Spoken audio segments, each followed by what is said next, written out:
Hi, we are Boise Cultural Dance Hub. I'm Grace, I'm Vivica. And I'm Nick. and we will be showing our progress and our project and the prototype we created. So first, how we got here. We all started with YLab in the fall of semester of 2019.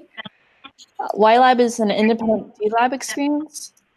We realized we work better in groups, so FLab was created for the next semester, which is what we're in right now. Boise Cultural Dance Hub started to work on cultural appropriation at first, which was a topic I previously was working on in YLab. And according to lexico.com, the definition of cultural appropriation is the unacknowledged or inappropriate adoption of the customs, practices, ideas, etc. of one person or society by members of another typical, more dominant people or society. We did many secondary research on cultural appropriation and looked at problems we might be able to solve. From there, we realized instead of informing others about cultural appropriation directly, we would focus on cultural appreciation so our end user would become more aware of appropriation through appreciating another culture. We needed to find which culture we could help the community appreciate more. So we started to research populations in Boise and found that 88% of people in Boise are white, 7% are Hispanic or Latino, 3% are Asian, and 1% are African American. We decided to go with the Asian population because reaching out to that community wouldn't be too difficult. So next, we looked at which Asian culture was not appreciated the most, and we came to Filipino culture. After that, we started ideating, and most of our ideas were event related, so our coach, Michael Reagan, encouraged us to think more outside of the box rather than going with an event. So we worked on many ideas and came up with the conclusion of using technology, and more specifically, a website. Throughout this YLab experience, we had to pivot only a little, which we are really grateful for. And most of our pivot problems came from the outbreak of COVID-19, but we quickly found ways to overcome those obstacles and continue with our project. So, how we started kind of like going more towards the project is that we saw in interviews. One thing that we did is that we went on the street of Boise with a camera and we just asked some people on the street if they knew anything about cultural appropriation or the Filipino culture, which is part of the Asian culture that we are narrowing down to look more into. And so we got some great feedback from them. A lot of them didn't really understand the culture very much, or they just kind of associated with the food. And then after we did that, then we contacted a Filipino family and we interviewed Dennis and his dad, Jerry, and his wife. And they gave us more about the Filipino culture in Boise and what it was like growing up Filipino in Boise. And they gave us a lot more knowledge on diversity in Boise. I also interviewed Hannah. She's a student at One Stone who does ballet. And so I interviewed her about her experience on being in social isolation and not being able to dance with her peers. And so she gave some great feedback on how her as a dancer, how she feels when she's at home and she's not able to be surrounded by all the other dancers. So next off is how we want to focus on a group that we want to work with that this project would be targeting. And so we are looking at elementary school kids to high school students, so K through 12. And we want to partner with SAGE, which is a K through 12 school that we want to partner with. And we still need to just reach out and contact them to talk about what our project is and about being partners with them. So next we had to break down our project into a simple problem statement.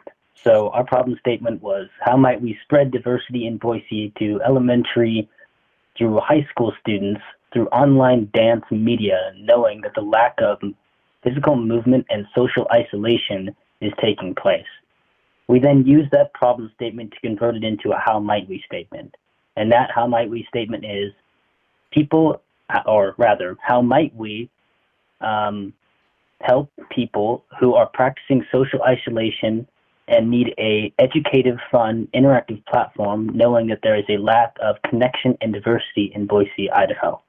So those were the two statements we came up with. Next, we wanted to create a mission statement that kind of encapsulated everything we were doing. So our mission is to spread cultural appreciation to improve diversity in Boise through movement from online dancers of different cultures. And we converted that into a prototype. And our prototype is a website containing a step-by-step and full dances of different cultures to help educate K-12 students about different cultures through the dance during this quarantine time. And I'm going to give you a quick showcase of that prototype here. Don't mind this little section here. This is just a free site we're using to help create our prototype. So here we have our mission statement, which I just said previously. We wanted to create some kind of action statement that would allow the user to feel more engaged. Then here are various different videos.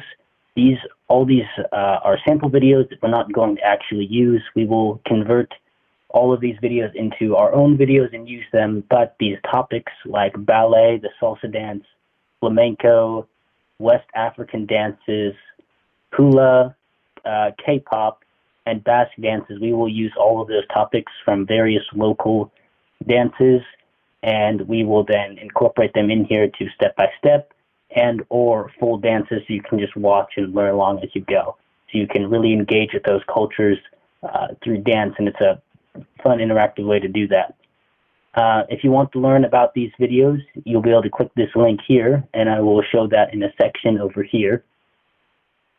And at the bottom is a quick introduction on who we are and our statement to kind of give the user an overview of what we're doing. So if I jump over to where this link would take you here, it would take you to culture history. These would be a lot more in-depth descriptions of how the dance originated, including more information about the culture itself. So it's a more educational learning experience, and you'll be able to see the dance. You'll be able to understand where the dance originated, about the country that made that, and about the dance itself. And here's a list of all of those. It will be contained in that.